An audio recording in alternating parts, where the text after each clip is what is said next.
നാരായണ നമോ ഭഗവതേ വാസുദേവായ. ഓം.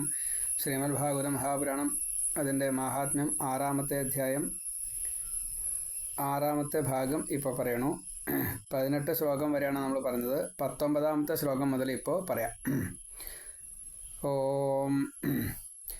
അഥവാ പൂർവദിഗ്നേയ പൂജ്യ പൂജകമധ്യത ശ്രോതൃണാമാഗമേ പ്രോക്ത ദേശകാലാദികോവിദൈ. ദിശകളെക്കുറിച്ചുള്ള വിഭാഗം ചെയ്യുന്നത് മറ്റു തരത്തിലും പറയാറുണ്ട്. പൂജ്യനായിട്ടുള്ള വക്താവ്, പൂജകന്മാർ, ശ്രോതാക്കൾ, ഇവരുടെ മധ്യം പൂർവദിക്ക്. അപ്പോൾ അതാണ് കിഴക്ക് ഭാഗം. അപ്പോൾ ഇങ്ങനെ കാലം, ദേശം, ഇതൊക്കെ പണ്ഡിതന്മാർ പോലും അങ്ങനെ എങ്ങനെയെന്നൊക്കെ പറഞ്ഞിട്ടുണ്ടെന്നേ ഉള്ളൂ, ഉറപ്പൊന്നുമില്ല എന്നാ. അപ്പം നമ്മൾ ചെയ്യണത് തന്നെ ഈ ഒരു നിയമം വെച്ചിട്ടാണ്. എവിടെയാണോ ദേവൻ ഇരിക്കുന്നത് അതിൻ്റെ 3 പുറവും ഇരിക്കുക. നമ്മളും ദേവൻ എങ്ങോട്ടാണോ തിരിഞ്ഞിരിക്കുന്നത് അങ്ങോട്ട് തന്നെയാണ് നമ്മളും തിരഞ്ഞിരിക്കുക. അപ്പോൾ ദേവനെ നോക്കിയിരിക്കുക, ആചാര്യനെ നോക്കിയിരിക്കുക. അതിൽ വല്ലാണ്ട് വാശി പിടിക്കണ്ട എന്നാണ്. അഥവാ ഇവിടെ പറഞ്ഞു വെച്ചാൽ ഉദങ്മുഖോ ഭവേത് വക്ത ശ്രോത വൈ പ്രാങ്മുഖസ്തത പ്രാങ്മുഖശ്ചേത് ഭവേത് വക്ത ശ്രോത ച ഉദങ്മുഖ തഥ. ഇപ്പോൾ കിഴക്കോട്ട് തിരിഞ്ഞിരിക്കുന്ന ആചാര്യൻ അത് പറയണത് കേൾക്കാൻ വേണ്ടിയിട്ട് വടക്കോട്ട് തിരിഞ്ഞിരിക്കുന്ന ശ്രോതാക്കൾ, വടക്കോട്ട് തിരിഞ്ഞിരിക്കുന്ന ആചാര്യൻ അപ്പോൾ അത് കേൾക്കാൻ വേണ്ടിയിട്ട് കിഴക്കോട്ട് തിരിഞ്ഞിരിക്കുന്ന ശ്രോതാക്കൾ. അപ്പോൾ അതിനെ അങ്ങനെ വെക്കണ്ട. പൂർവദിക്ക് അറിയുക എന്നത് വേണ്ടത് പൂജ്യ ഭാവത്തിൽ, പൂജക ഭാവത്തിൽ. ഇനി സത്യം പറഞ്ഞാൽ ദേവൻ മാത്രമേ പൂജിക്കാവൂ എന്നാണ് എൻ്റെയൊക്കെ ഒരു അഭിപ്രായം. ദേവനെ മാത്രമേ പൂജിക്കാവൂ. കാരണം ഈ കലികാലത്തിൽ ഗുരു എന്നുള്ളത് എത്രത്തോളം പറ്റുമെന്ന് ശരിയാ. പറഞ്ഞു കൊടുക്കണമൊക്കെ ഉണ്ട്, പലതും അങ്ങനെ എങ്ങനെയെന്നൊക്കെ പറഞ്ഞു തരുമായിരിക്കാം, അതൊക്കെ ഉണ്ട്. പക്ഷേ ഈ മനഃശുദ്ധി എത്രത്തോളം വന്ന ഗുരുസ്ഥാനീയരാണ് ഇരിക്കുന്നത് എന്നുള്ളതൊരു വിഷയമാണ്. പറഞ്ഞു തരുന്നുണ്ട്, വിദ്യകൾ പലതും പറഞ്ഞു തരുന്നുണ്ട്. പക്ഷേ അത് പോരാ എന്നാണ്. ശരിക്ക് മനഃശുദ്ധി വേണം. മനഃശുദ്ധി ഉണ്ടാവണം വെച്ചാൽ അത്ര എളുപ്പമല്ല. അതുകൊണ്ടാണ് ഗുരു, ആചാര്യൻ എന്നൊക്കെ കലികാലത്തിൽ അത്ര വേണ്ട എന്ന് ഒരഭിപ്രായമുണ്ട്. കാരണം ഈ സ്വാർത്ഥ ബുദ്ധി ഉണ്ടാവും. ഇനി കുറേശ്ശെ തമോ ഗുണബുദ്ധി ഉണ്ടോ നിശ്ചയുണ്ട്, അത് അറിയില്ല. ഏതായാലും സ്വാർത്ഥ ബുദ്ധി ഉണ്ട് ഉറപ്പാണ്. അപ്പോൾ സാത്വിക ബുദ്ധി ഒരു മുഴുവൻ പറയാൻ പറ്റില്ല, പ്രശ്നമാണ്. അപ്പോൾ അതുകൊണ്ട് ഈ ദേവനെ കണക്കാക്കുക. ദേവൻ എങ്ങടാ തിരിഞ്ഞിരിക്കുന്നത്, അപ്പോൾ നമ്മൾ ഫോട്ടോ എങ്ങടാ തിരിച്ചു വെച്ചെന്ന് വെച്ചാൽ അങ്ങട് എന്ന് കണക്കാക്കിയാൽ മതി. അപ്പോൾ അതെങ്ങനെയാ വെച്ചാൽ അങ്ങനെ പൂജക മധ്യത. അപ്പോൾ അതിൻ്റെ ഇടയ്ക്ക് നമ്മൾ പൂജിക്കപ്പെടുന്ന ആള് ഭഗവാനാണ് എന്നും, ഈ ആചാര്യൻ പോലും ഭഗവാനെ പൂജിക്കുന്നു എന്ന അർത്ഥത്തിൽ ശ്രോതാവായിട്ട്, വക്താവായിട്ടായിരിക്കണമെങ്കിലും ശ്രോതാവായിട്ട് ഇരുന്നാൽ മതി എന്നൊരു അഭിപ്രായം. അത് സാധാരണ എല്ലാവർക്കും ഉണ്ടാവില്ല, ഞാനൊക്കെ അതിൽ പെട്ടതാ. അത് കാരണം ഇതാണ്, കാരണം അത്രേ പറ്റുള്ളൂ. എത്ര വ്യാഖ്യാനിച്ചാലും പൂർണ്ണമാവില്ല എന്നൊരു കഥയുണ്ടേ. അപ്പോൾ പൂർണ്ണമാക്കണത്രേ, നമ്മൾ കൂട്ടിയേ പറ്റില്ല. അപ്പോൾ അതുകൊണ്ട് ശ്രോതൃണാം ആഗമേ പ്രോക്ത, ശ്രോതാക്കൾക്ക് വേണ്ടിയിട്ട് ഈ വേദത്തിൽ പറഞ്ഞ പ്രകാരത്തിലാണ് വെച്ചാൽ ദേശകാലാദി കോവിദൈഹി, ദേശവും കാലവും അതിനെ വേണ്ട രീതിയിൽ അറിയിക്കുക എന്നതൊക്കെ കുറച്ച് റിസ്ക്കാണ്. അപ്പം ഞാനതിന് ഉദാഹരണം പറഞ്ഞെങ്ങനെയാ വെച്ചാൽ, ഒരു ബിംബം നമ്മൾ വെച്ചു, അതിൻ്റെ കിഴക്ക് ഭാഗത്ത് ഒരാളിരുന്നു, പടിഞ്ഞാറ് ഭാഗത്ത് ഒരാളിരുന്നു എങ്കിൽ ആ ബിംബം ഈ കിഴക്ക് ഭാഗത്തിരിക്കുന്ന ഭക്തൻ്റെ പടിഞ്ഞാറ് ഭാഗത്താണ്, പടിഞ്ഞാറ് ഭാഗത്തിരിക്കുന്ന ഭക്തൻ്റെ കിഴക്ക് ഭാഗത്താണ് ബിംബം. അപ്പോൾ ദിശ അങ്ങനെ കണക്കാക്കിയാൽ മതി എന്ന് അതിൻ്റെ ഒരു നിയമം. ഇത് കൂടുതൽ വിസ്തരിക്കുന്നില്ല. ഇനി വിരക്തോ വൈഷ്ണവോ വിപ്രോ വേദശാസ്ത്രാദിശുദ്ധികൃത് ദൃഷ്ടാന്ത കുശലോ ധീരോ വക്ത കാര്യോരി നിസ്പൃഹാം. വക്താവിന് വേണ്ടുന്ന ചില ഗുണങ്ങളെ നമ്മൾ 14 ഗുണങ്ങളെ നമ്മൾ ശ്രോതാവിനും വക്താവിനും പറഞ്ഞു. അതേപോലെ തന്നെ പുത്രൻ, ഭാര്യ, അതേപോലെ ബന്ധുക്കൾ, ഇങ്ങനെ ഏഷണാത്രയം എന്ന് പറയും. ഏഷണാത്രയത്തിൽ ബന്ധുമിത്രാദികൾ ഒരു ഏഷണയാണ്. അത് വേണം, ആസക്തിയോട് കൂടിയിട്ട് കാണാം. എനിക്കതുണ്ടെങ്കിലേ പറ്റൂ. അതേപോലെ തന്നെ ധനം, അതേപോലെ യശസ്, ധനം, ബന്ധുക്കൾ. അതിൽ പുത്രനോടാണല്ലോ കൂടുതലുണ്ടാവുക. അപ്പോൾ ഇങ്ങനെയുള്ള ഒരു ആസക്തി ഉണ്ടെങ്കിൽ അയാൾ ആചാര്യനാവാനുള്ള അർഹത ഇല്ലാത്ത ആളാണ്. വിഷ്ണുഭക്തനാവണം. വേദശാസ്ത്രങ്ങളിലൊക്കെ നല്ലോണം അറിവ് വേണം. മനഃശുദ്ധി വളരെയധികം നിർബന്ധം. പിന്നെ ബ്രാഹ്മണനാവണം, ഭക്തനാവണം എന്ന് സാരം. ദൃഷ്ടാന്തം, പ്രമാണം തൊട്ടുള്ള കാര്യങ്ങളൊക്കെ നല്ലോണം അറിയണം. എന്തെങ്കിലും ഒരു കാര്യം പറയുമ്പോൾ ഉപമ തൊട്ടൊക്കെ പറയണം. ധീരമായിട്ട് ഉറക്കെ പറയണം, ഉറപ്പിച്ച് പറയണം. അതേപോലെ ആഗ്രഹം തൊട്ടുള്ള കാമക്രോധാദികളെ ഷഡ്വൈരിയൊക്കെ ഉണ്ടല്ലോ, അതൊക്കെ ഒട്ടും ഇല്ലാത്ത ഒരാളാവണം.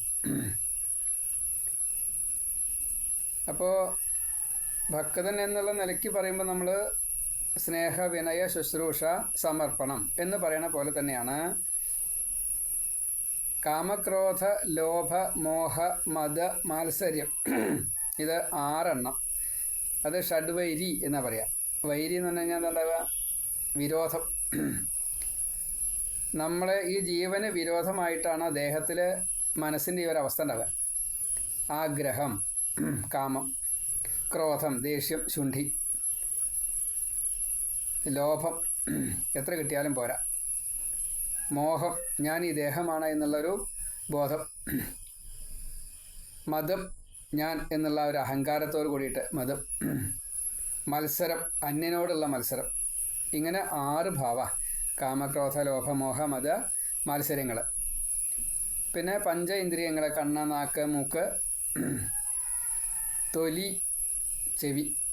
ഇങ്ങനെയുള്ള 5 ഈ 5 ജ്ഞാനേന്ദ്രിയങ്ങളും ശുദ്ധാവണം, മനസ്സും ശുദ്ധാവണം. അതിൻ്റെ ആകർഷണം ദേവന്മാരോടായിരിക്കണം, ഈ ഏഷണകളോടാവരുത്. ഭാര്യയോടോ പുത്രനോടോ ധനത്തിനോടോ യശസ്സിനോടോ ആവരുത്. പിന്നെയുള്ളതാണ് ജരാനര, വിശപ്പ്, ദാഹം, ആദിവ്യാധി. അത് നമുക്ക് ഒഴിവാക്കാൻ പറ്റില്ല. വിശപ്പും ദാഹവും വരും, അതിനനുസരിച്ച് കുറച്ച് കഴിച്ചോളാം. അതേപോലെ ആദിവ്യാധികൾ, മനസ്സിന് വരുന്നതായിട്ടുള്ള വിഷമങ്ങളും ശരീരത്തിന് വരുന്നതായിട്ടുള്ള വിഷമങ്ങളും ആദിവ്യാധി. ജരാനര എന്നുള്ളത് ഒരു പ്രായം വരുമ്പോൾ ജരീനരയൊക്കെ വരും, നരയ്ക്കും തലയൊക്കെ, അത്രയേ ഉള്ളൂ. അത് അതിൽ കൂടുതൽ വേണ്ട. അപ്പോൾ വിരക്തി വരണം, വൈരാഗ്യം ഉണ്ടാവണം, വിഷ്ണുഭക്തനാവണം, ബ്രാഹ്മണനാവണം, വിപ്രൻ, വേദശാസ്ത്രാദി ശുദ്ധീകൃത് ആവണം. വേദം, ശാസ്ത്രം തുടങ്ങിയുള്ള കാര്യങ്ങളൊക്കെ നല്ലോണം അറിയണം. ദൃഷ്ടാന്ത കുശലനാവണം. ഉപമ തൊട്ടുള്ള കാര്യങ്ങളൊക്കെ പറയാം. അപ്പോൾ അതിന് 21 ഉണ്ട്. 21 ദൃഷ്ടാന്തം, ഭാവം, ഇതൊക്കെ നല്ലോണം അറിയണം. പ്രമാണം, ദൃഷ്ടാന്തം, ഭാവം, ഇത് 3ഉം 7 അതറിയണം. ധീരതയോട് കൂടിയിട്ട് വക്താവായിട്ട് പറയണം. കാര്യമേ പറയാവൂ. നിസ്പൃഹൻ എന്നുള്ളത് ആഗ്രഹം ഇല്ലാത്തവൻ എന്ന ഭാവം. ലോഭവും ആഗ്രഹവും ഇല്ലാത്ത ഒരു ഭാവം. എതിർച്ഛാലാഭദുഷ്ടി ഉള്ള ഒരാളാവണം എന്ന് സാരം. വിരക്തോ വൈഷ്ണവോ വിപ്രോ വേദശാസ്ത്രാദി ശുദ്ധികൃത് ദൃഷ്ടാന്തകുശലോ ധീരോ വക്ത കാര്യോതി നിസ്പൃഹാം. ഇനി അനേക ധർമ്മവിഭ്രാന്ത സ്ത്രൈണ പാഖണ്ഡവാദിന ശുഖശാസ്ത്രകഥോച്ചാരേ ത്യാജ്യാസ്തേ യതി പണ്ഡിതാഹ. പണ്ഡിതന്മാരുണ്ട്. ചില പണ്ഡിതന്മാർ ഭാഗവത ഘാതകന്മാരാ. അപ്പോൾ ഭാഗവതത്തിനെ കൊന്നിട്ട് കാര്യമില്ല. ഭാഗവതത്തിന് തലനാര് കീറുന്ന പോലെ ഇങ്ങനെ കീറി അപ്പോൾ അതിൻ്റെ ഭക്തിരസം ചിലപ്പോൾ നഷ്ടമാവും. ഭക്തിരസത്തെ നഷ്ടമാക്കരുത്. അനേക ധർമ്മ വിഭ്രാന്തന്മാരാവരുത്. അനവധി ധർമ്മങ്ങളുണ്ട്. ധർമ്മം എന്നുള്ള ഇവിടെ ഉദ്ദേശിച്ചത് എന്താണെങ്കിൽ മാർഗം എന്നുള്ള നിലയ്ക്കാണ്. കർമ്മയോഗം, ജ്ഞാനയോഗം, ഭക്തിയോഗം. അപ്പോൾ അതിൽ ശൈവം, വൈഷ്ണവം, ശാക്തേയം അതൊരു വലിയ പ്രശ്നമാണ്. വിഷ്ണുദീക്ഷ നിർബന്ധമാണ്.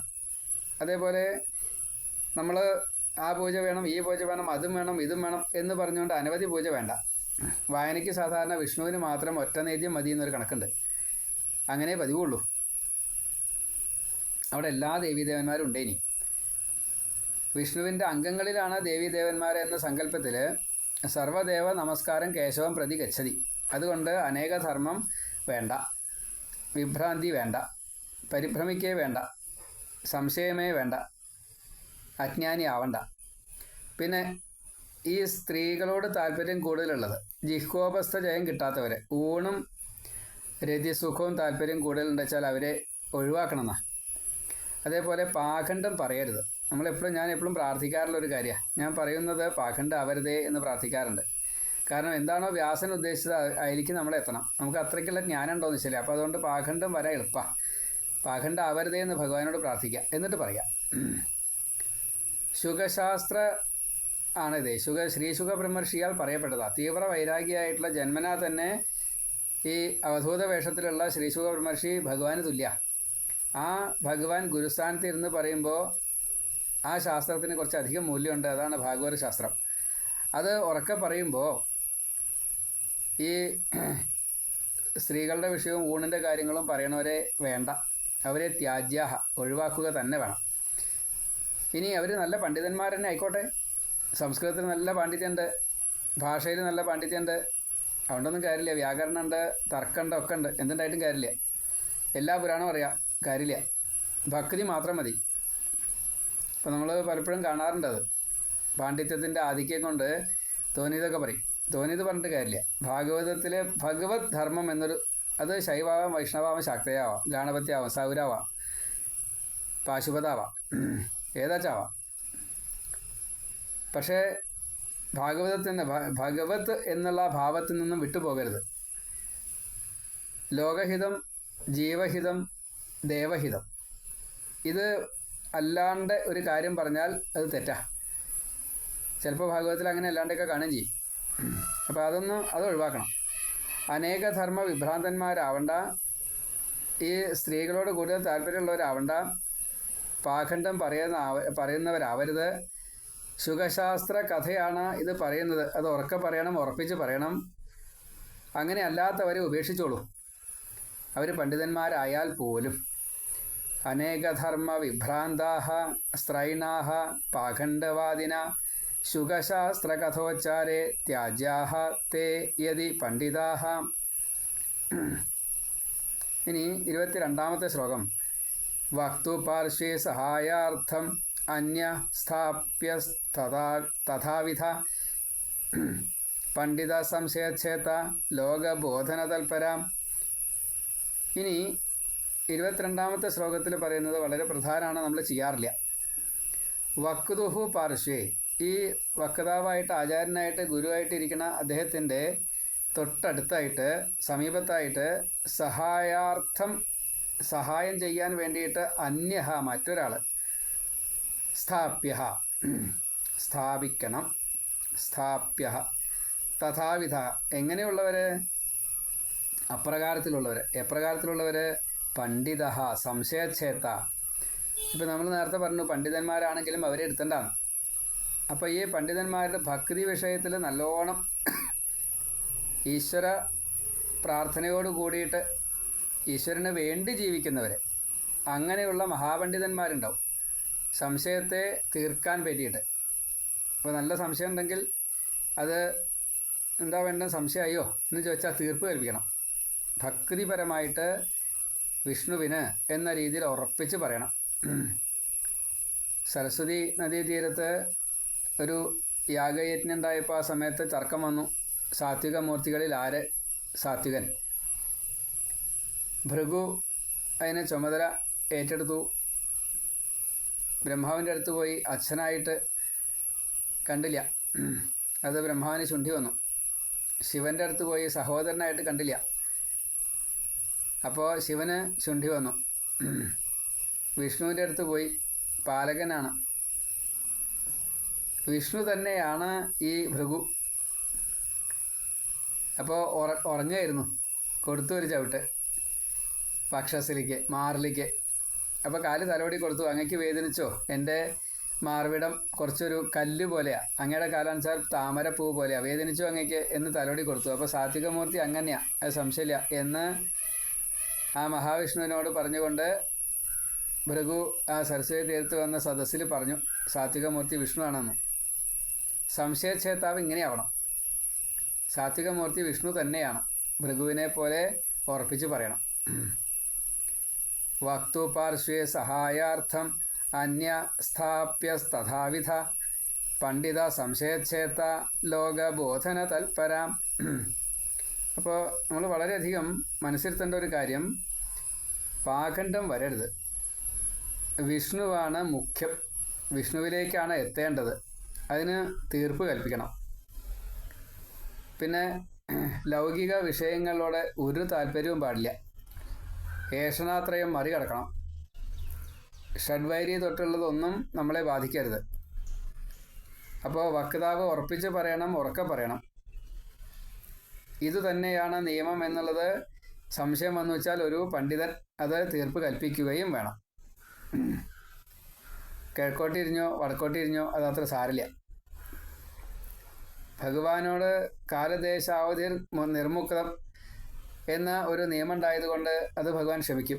പക്ഷെ മറ്റുള്ള കാര്യങ്ങൾ അത്ര ക്ഷമിക്കില്ല. അപ്പം അതുകൊണ്ട് ഈ വക്താവിനെ ഇങ്ങനെ തിരഞ്ഞെടുക്കണം എന്ന് നിയമം പറഞ്ഞു. ഇപ്പോൾ 18, 19, 20, 21, 22 അതിൽ 18 കഴിഞ്ഞ തവണ പറഞ്ഞു. ഇപ്പോൾ 4 ശ്ലോകം പറഞ്ഞു. ഇനി 23-ാമത്തെ ശ്ലോകം അടുത്തതിൽ പറയാം. സർവത്ര ഗോവിന്ദനാമ സങ്കീർത്തനം ഗോവിന്ദ ഗോവിന്ദ. ഇപ്പോൾ ഈ പാഠം 6-ാമത്തെയാണ്. ഈ പാരായണ വിധിയെ, യജ്ഞവിധിയെയാണ് ഇതിൽ പറയണത്. നാരായണ നാരായണ നാരായണ.